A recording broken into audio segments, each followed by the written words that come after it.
하늘의 문을 여소서 이곳을 주목하소서 주를 향한 노래가 꺼지지 않으니 하늘을 열고 보소서 이곳에 임재하소서 주님을 기다립니다.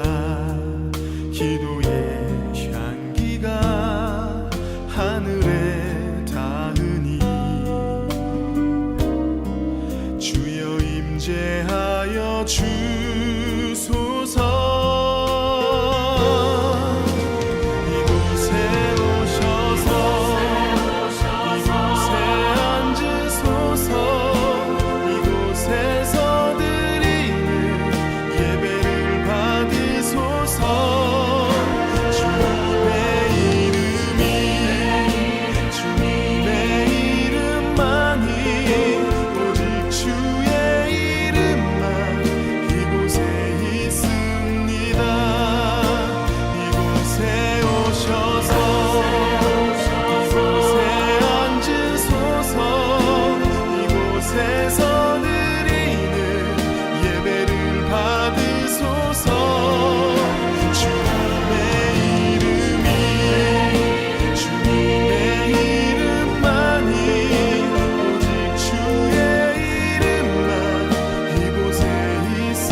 주의 이름만 이곳에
예수 이름 앞에 모든 권세들 굴복하네.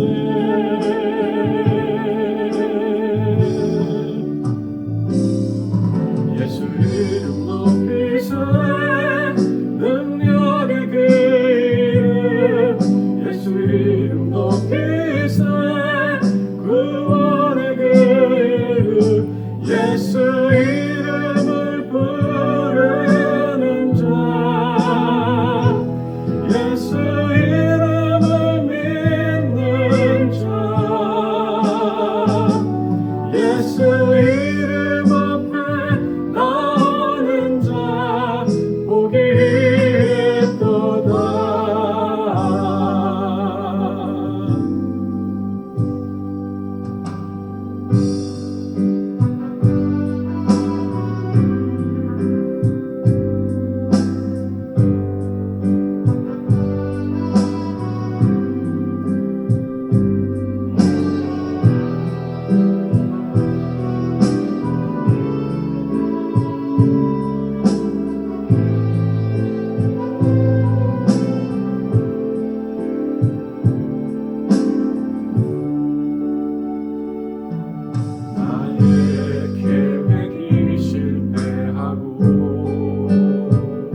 예수 이름을 믿는 자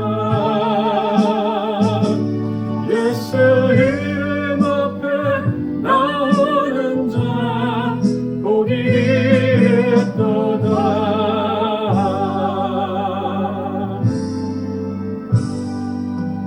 능력의 이름 구원의 이름 그 이름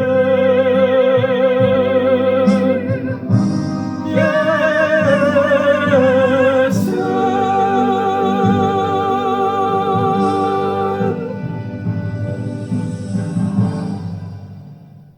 할렐루야. 오늘도 금요 찬양 기도회를 맞이하여 각 가정에서 영상으로 예배드리시는 예사랑 가족 여러분들 주님의 이름으로 환영하고 축복합니다. 다 함께 기도하시겠습니다.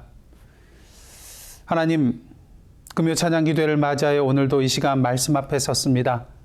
제자도란 주제를 가지고 함께 주님의 말씀을 나눌 때에 이 시간을 통하여 성령여 역사하여 주시어서 오늘도 다시 한번 주님 앞에 제자로서 결단하며 나아가는 은혜의 시간 될 수 있도록 인도하여 주옵소서.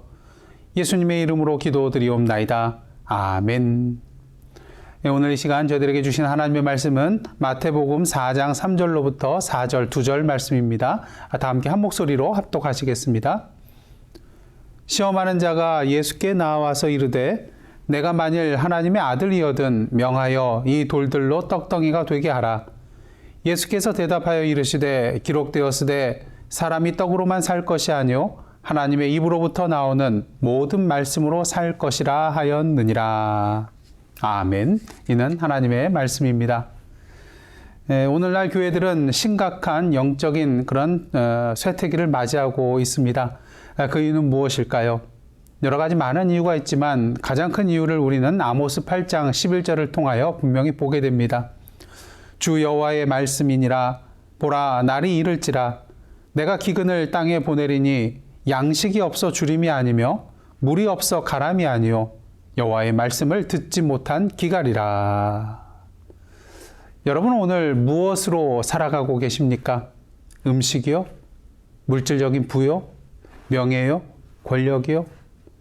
오늘 본문을 보시면 사단이 40일 동안 금식하신 예수를 시험하여 돌로 떡덩이가 되게 하라 말하고 있는 것을 보게 됩니다.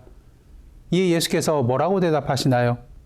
사람이 떡으로만 살 것이 아니요 하나님의 입으로부터 나오는 모든 말씀으로 살 것이라. 우리 그리스도인은 무엇으로 살아가는 존재인가요? 물론 살아가는 데 있어서 떡도 필요한 것입니다. 하지만 궁극적으로 그리스도인의 삶은 하나님의 입으로부터 나오는 하나님의 말씀으로 살아가는 존재라고 할 수가 있는 것입니다. 만일 우리가 살아가는 데 있어서 먹을 것이 넉넉하고 물질적인 것이 풍요롭다 할지라도 살아가는 데 있어서 먹고 마시는 데 있어서 아무런 걱정이 없다 할지라도 하나님의 말씀 없이 사는 것은 영적으로 죽은 인생이기 때문인 것이죠. 그런 의미에서 오늘 이 시간 다시 한번 자신에게 질문하시기를 원합니다. 나는 과연 무엇으로 살고 있는가? 문제는 우리가 하나님의 말씀을 듣고 받아들이는 데 있어서 여러 가지 장애물이 있다는 것입니다. 데이비드 와슨은 이러한 장애물 중에 7가지를 소개하고 있는데 다음과 같습니다. 첫째는 물질주의인데요.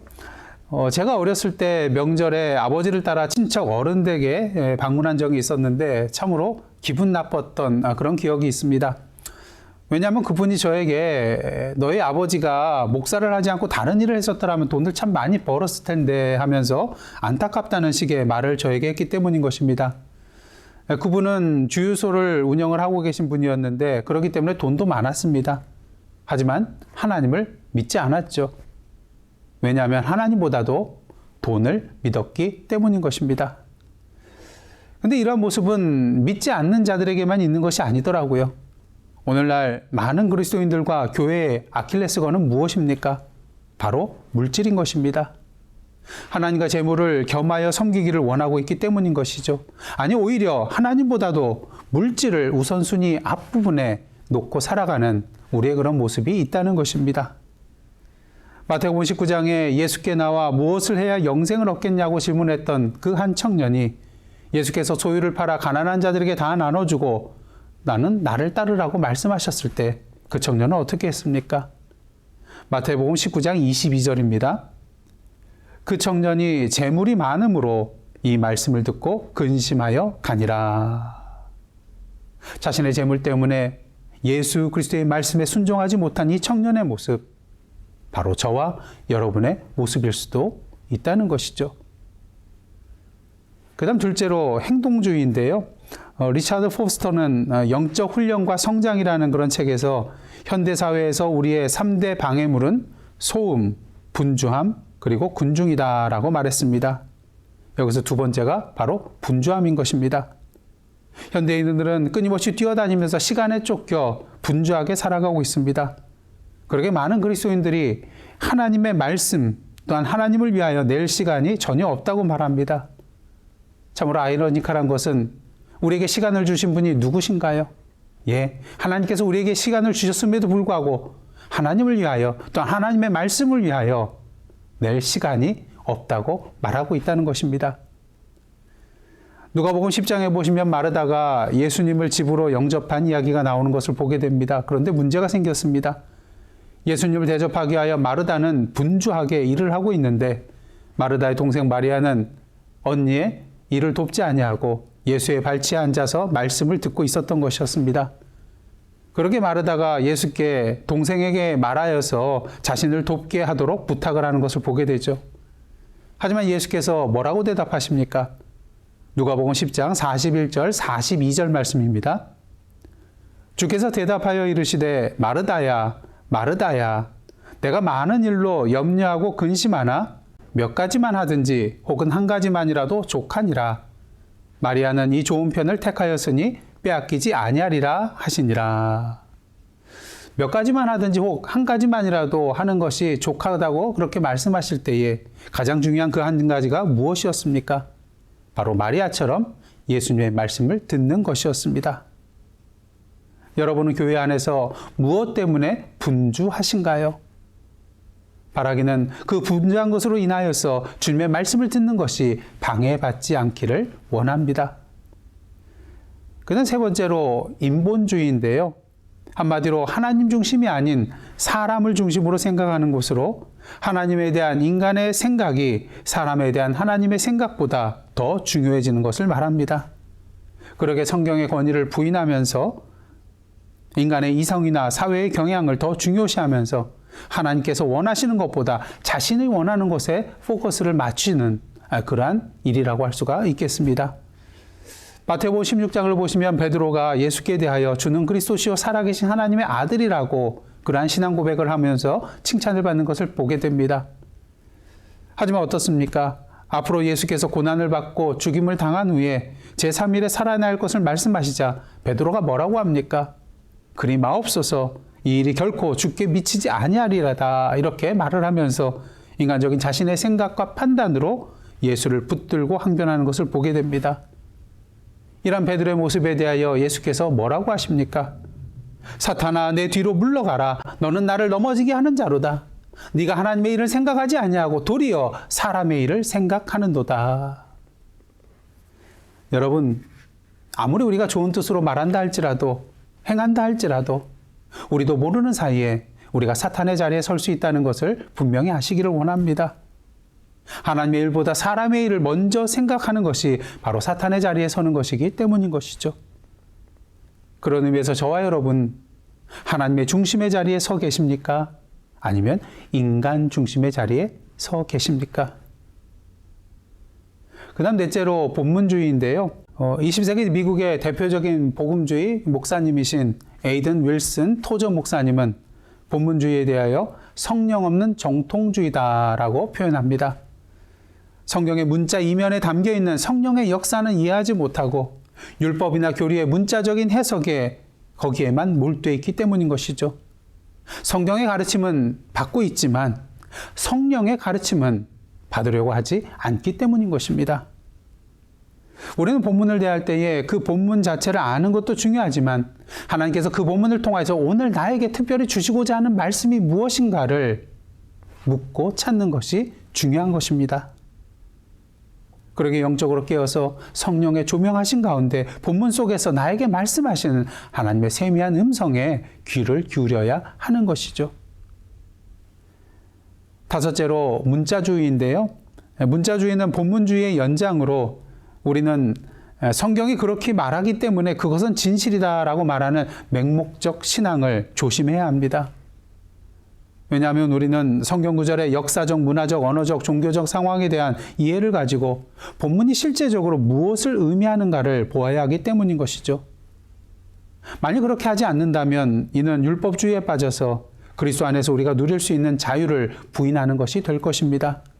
최악의 경우 독단적이고 편협한 신앙에 빠져서 자기 주장만이 절대적으로 옳다고 주장하여 다른 사람들의 말, 심지어는 다른 사람의 입술을 통하여 말씀하시고자 하는 하나님의 음성에 귀를 기울이지 못하게 되는 것입니다. 사이비 종파나 이단들이 바로 이러한 모습인 것이죠. 여호와의 증인을 보시기를 원합니다.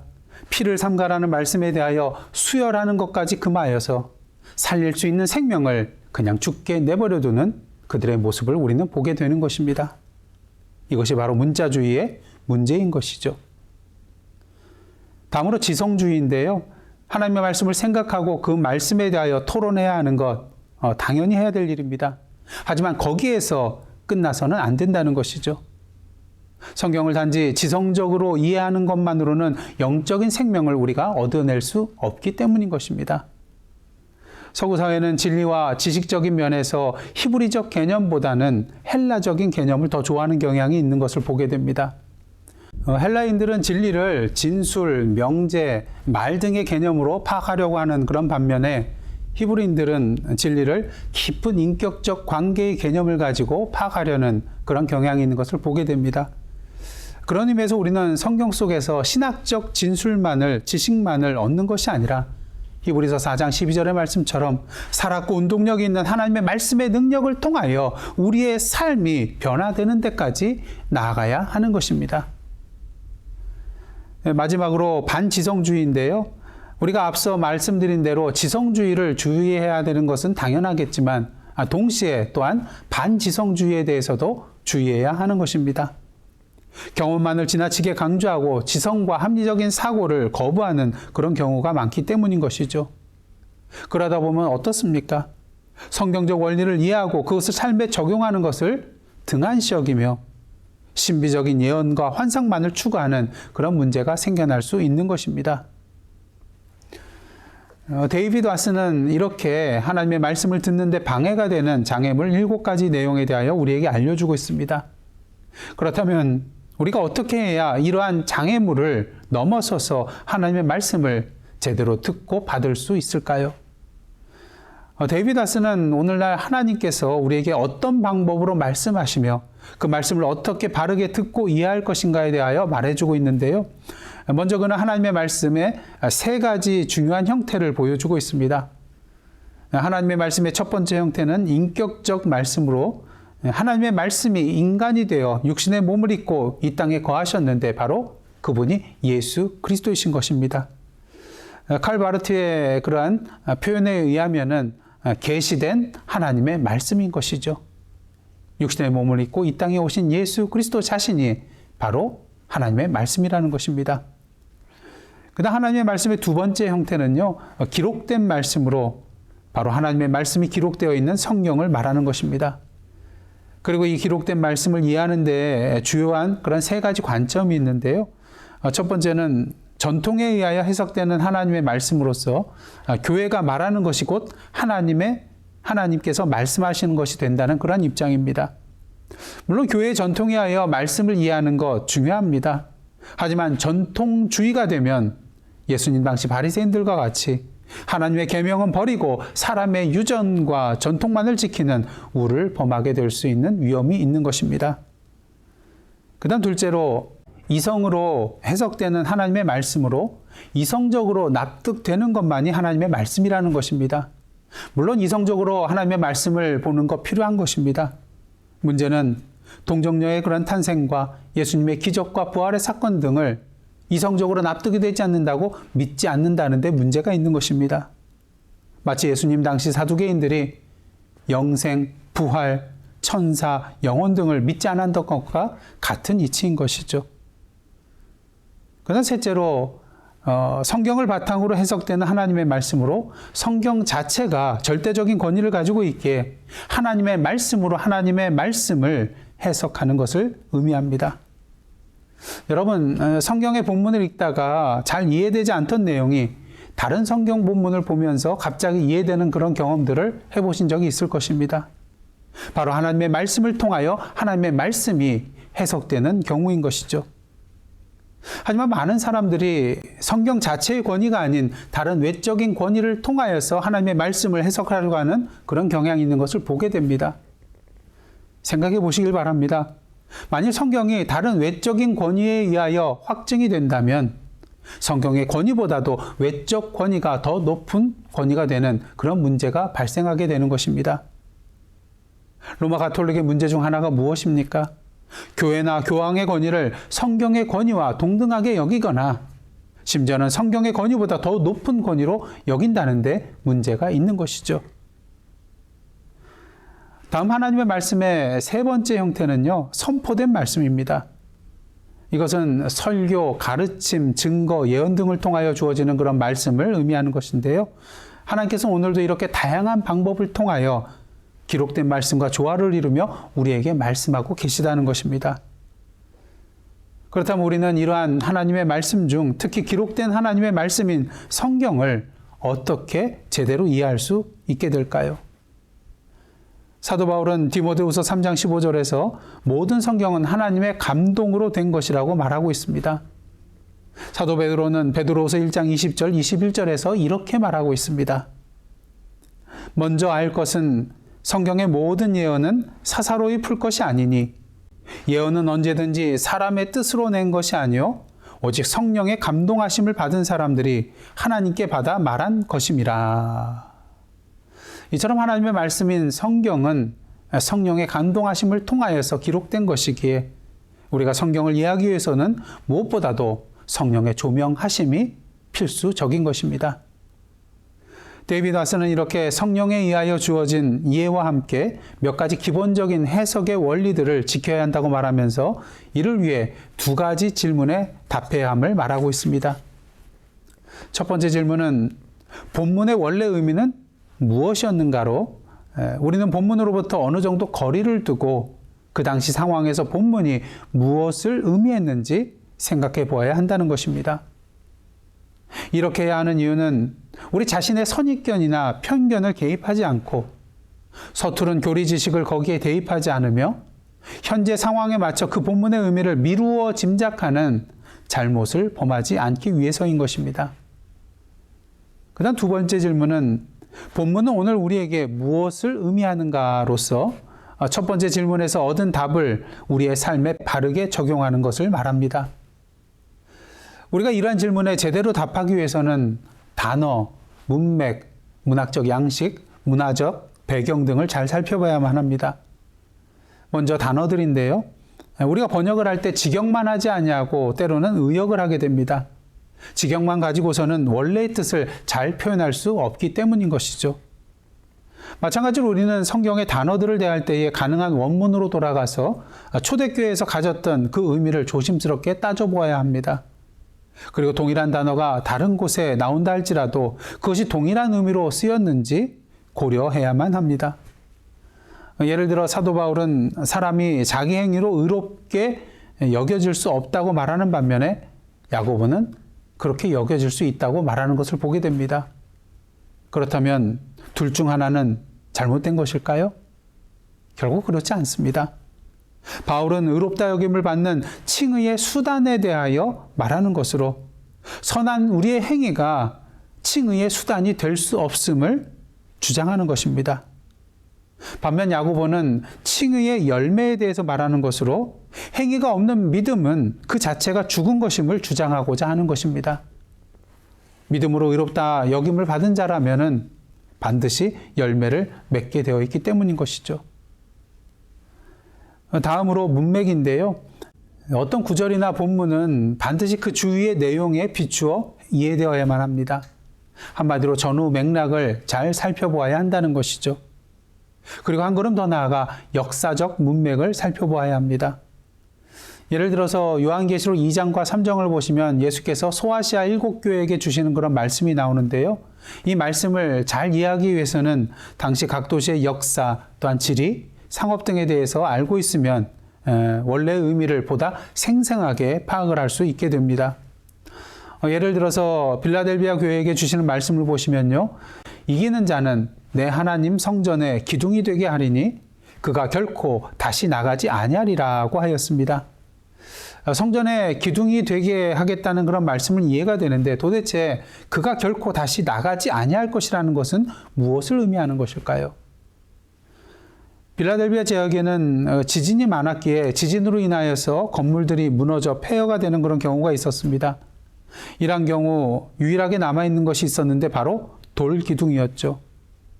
강력한 지진 가운데서도 남아있는 이러한 기둥을 보았던 빌라델비아 교회 성도들에게 있어서 주님께서 성전의 기둥이 되게 해주시겠다는 이 말씀은 그들에게는 감동 그 자체였을 것입니다. 그렇다면 그가 결코 다시 나가지 아니하리라는 이 말씀은 구체적으로 무엇을 의미하는 것일까요? 빌라델비아 사람들은 지진 이후에 다시 건물로 들어가는 것을 두려워하였습니다. 이후에 여진이 되풀이하여 오기 때문인 것이죠. 당대의 역사가 스트라본은 빌라델비아를 지진투성이의 도시라고 부르면서 지진 당시의 장면을 이렇게 묘사하고 있습니다. 진동은 매일 일어났다. 집안의 벽에 커다란 틈이 생겼다. 이 도시의 한쪽이 다 부서졌는데 나머지 부분까지 마저 부서져 가고 있다. 대부분의 주민들은 도시 밖에 오막살이에 살면서 시내에 들어갔다가 혹시 떨어지는 돌이나 바위에 맞아 죽을까봐 들어가기조차 두려워했다. 그 시내에 아직도 남아있겠다는 사람은 미친 사람으로 인정되었다. 이 고장의 사람들은 늘 마음속으로 이 불길한 지진이 또 찾아오리라고 생각하고 있었고 죽지 않으려고 공터로 도망갈 준비가 되어 있었다. 역사적으로 보았을 때 빌라델비아 교회 성도들은 아직도 지진이 있는 도시에 들어가는 미친 사람들이었습니다. 동족 유대인들의 박해와 종교적, 사회적, 경제적 그런 불이익이라는 육체적, 정신적, 영적인 지진이 계속되고 있음에도 불구하고 굳건하게 그들의 믿음을 지켜나갔기 때문인 것이죠. 그리고 주님의 성전 기둥이 되게 하시겠다는 말씀은 역사적 현실로서 나타나게 됩니다. 소아시아가 이슬람 교도들에 의하여 모두 짓밟히게 되었을 때 유일하게 기독교의 보루로 남아있던 것이 바로 이 빌라델비아 교회였기 때문인 것입니다. 이처럼 우리가 지리적, 역사적 배경과 맥락을 알 때에 우리는 더욱더 본문의 원래 의미와 오늘날 우리에게 이것이 무엇을 의미하는지 분명히 더 잘 이해할 수 있게 될 것입니다.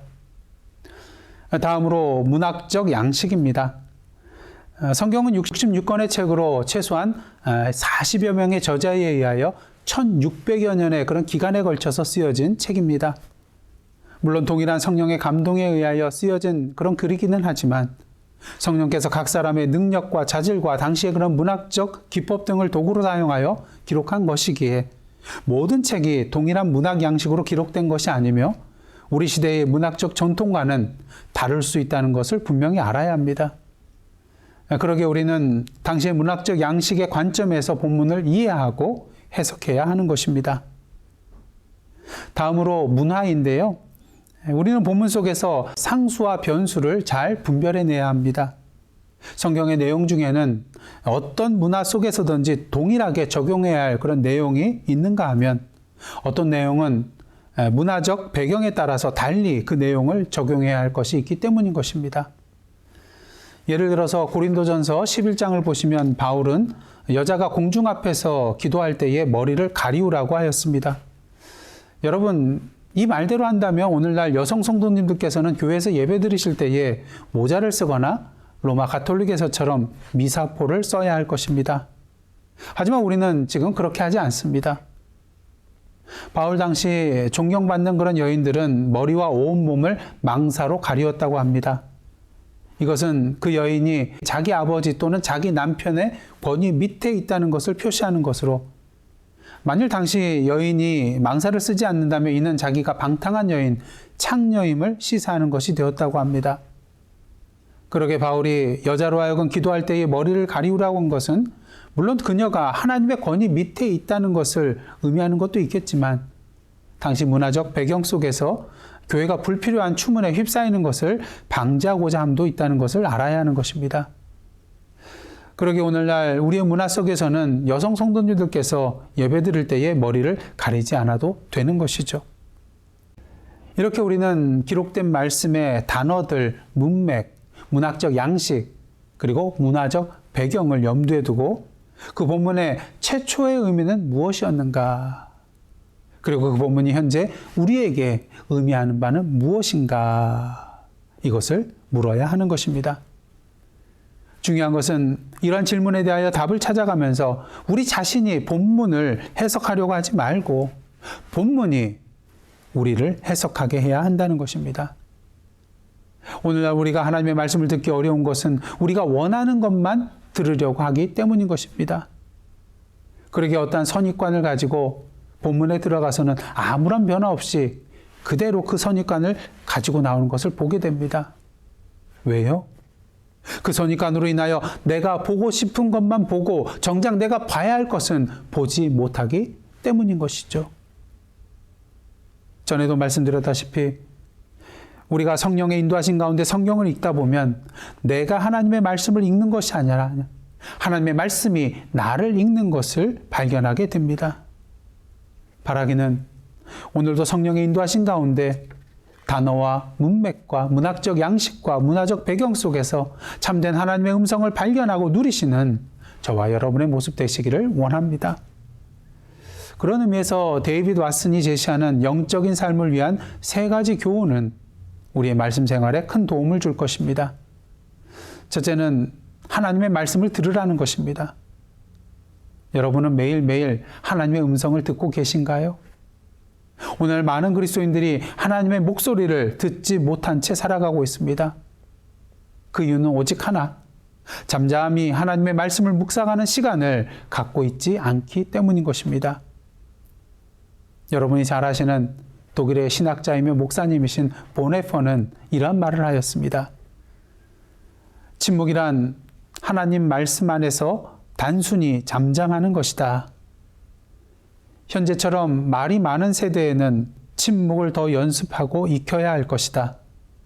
실제적인 침묵, 실제적인 잠잠함, 실제적으로 혀를 묶어두는 것은 오로지 영적인 침묵의 결과이다. 그리스도인의 침묵은 귀를 기울이는 침묵이며 겸손한 침묵이다. 말씀 앞에서의 침묵은 우리로 하여금 바르게 듣도록 인도하며 그래서 적절한 시간에 하나님의 말씀을 바르게 말하도록 인도한다. 그러게 우리는 오늘도 하나님의 말씀 앞에 잠잠히 그 말씀을 들어야 할 것입니다. 그 다음 둘째로 하나님의 말씀을 연구하라는 것입니다. 사도행전 17장을 보시면 베레아 사람들이 복음을 들었을 때에 간절한 마음으로 그 말씀을 받고 이것이 그러한가 하여 날마다 성경을 상고하였다고 증거하고 있습니다. 많은 그리스도인들이 성경의 그런 진리에 대하여 피상적인 지식과 알매 그치고 있는 것을 보게 됩니다.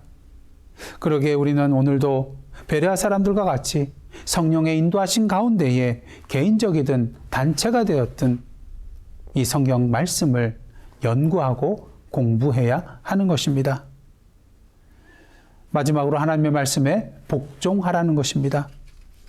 하나님은 단순히 어떠한 정보를 제공하시기 위하여 우리에게 말씀하시는 것이 아니라 우리 발을 인도하며 삶의 방향을 재조정하며 우리를 변화시켜 그리스도를 닮게 하기 위하여 우리에게 말씀하고 계시는 것입니다.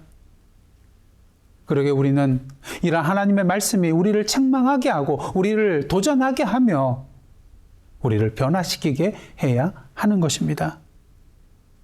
이에 데이비드 왓슨은 5가지를 제시하고 있는데요.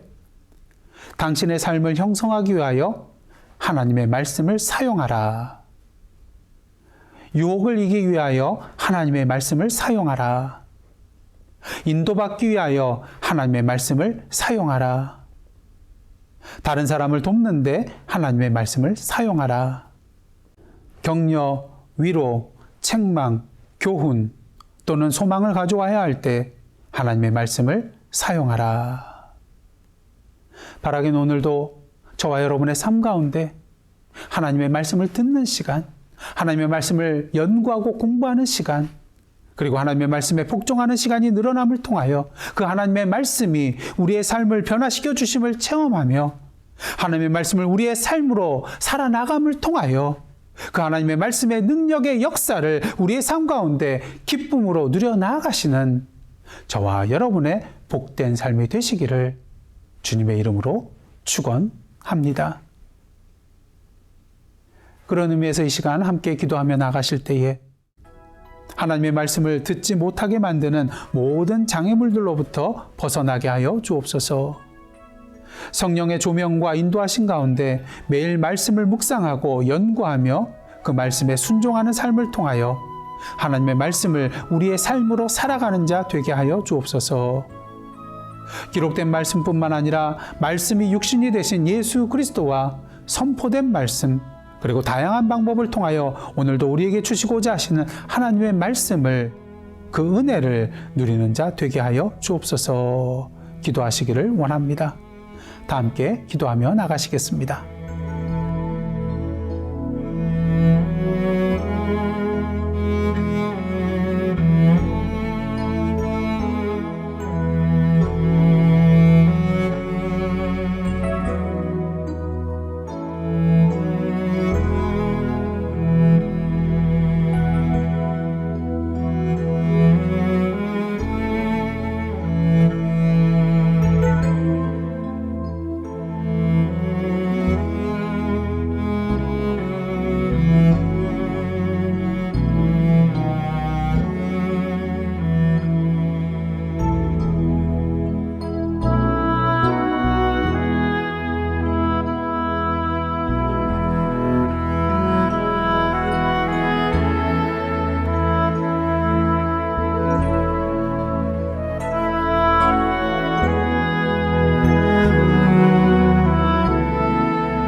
계속해서 기도하며 나가실 때에 환우들의 치료와 회복을 위하여, 코로나 백신의 원활한 공급과 위축된 경제 회복을 위하여, 앞으로 재개될 대면 예배 준비를 위하여, 멕시코 선교 현장과 입양아 후원 어린이들을 위하여, 미얀마의 평화와 민주화를 위하여, 또 최근에 이스라엘과 팔레스틴 무장정파 하마스 간의 충돌이 일어났었는데요.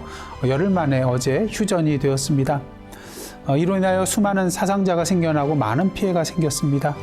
주님의 참된 위로와 평화와 회복의 손길이 임하도록 위에서 기도해 주시기를 원합니다. 아프가니스탄의 테러로 인한 희생자와 가족들을 위하여, 또 폭력, 코로나19, 홍수, 메뚜기 떼 등으로 인하여 심각한 기아에 시달리고 있는 동아프리카 나라들을 위하여 기도해 주시기를 원합니다. 다 함께 기도하며 나가시겠습니다.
다 함께 기도하시겠습니다.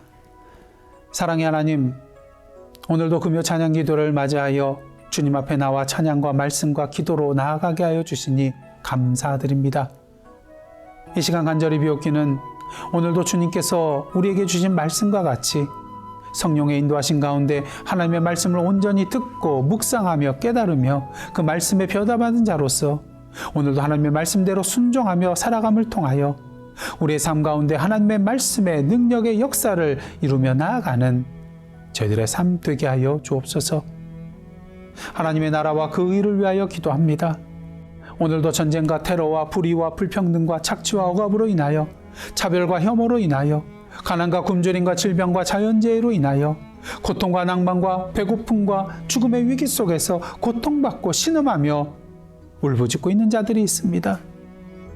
오늘도 주님의 몸된 교회와 그리스도인들의 손과 발과 입술을 주님의 평화와 정의와 사랑과 생명의 도구로 사용하여 주옵소서.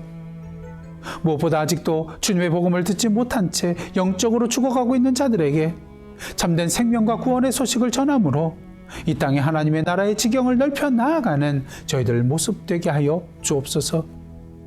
사랑하는 성도들을 위하여 기도합니다. 육신적으로 연약한 가운데 계신 성도님들의 평상에 찾아가 주시사 사랑과 치료의 손길로 친히 안수하여 주시고 무엇보다 그 마음속에 주님의 평안함을 허락하여 주옵소서. 경제적으로 정신적으로 영적으로 힘든 가운데 계신 성도님들 계십니다. 인생의 모든 문제를 주님께 믿음으로 맡기고 나아갈 때에 성령의 인도하심과 품어주신 가운데에 주님의 힘과 능력과 지혜로 낭만과 좌절의 그런 자리에서 일어나 새로운 인생의 발걸음을 힘차게 내디디며 나아가는 주님의 권속들 되게 하여 주옵소서. 이 모든 말씀 예수님의 이름으로 기도드리오며 이제는 우리 구주 예수 그리스도의 은혜와 하나님 아버지의 크신 사랑과 성령님의 감동 감화 교제케 하시는 역사가 오늘도 성령의 인도하신 가운데 세미한 하나님의 음성에 귀를 기울이며 그 말씀을 묵상하고 연구하며 그 말씀에 순종하는 삶을 살아가기로 결단하며 나아가는 하나님의 백성들과 그 삶의 현장 위에 나라와 민족과 이 미국 땅과 선교지와 온 세계 위에 그리고 저희들의 기도 제목 위에 이제로부터 영원토록 함께 계시옵기를 간절히 축원하옵나이다. 아멘.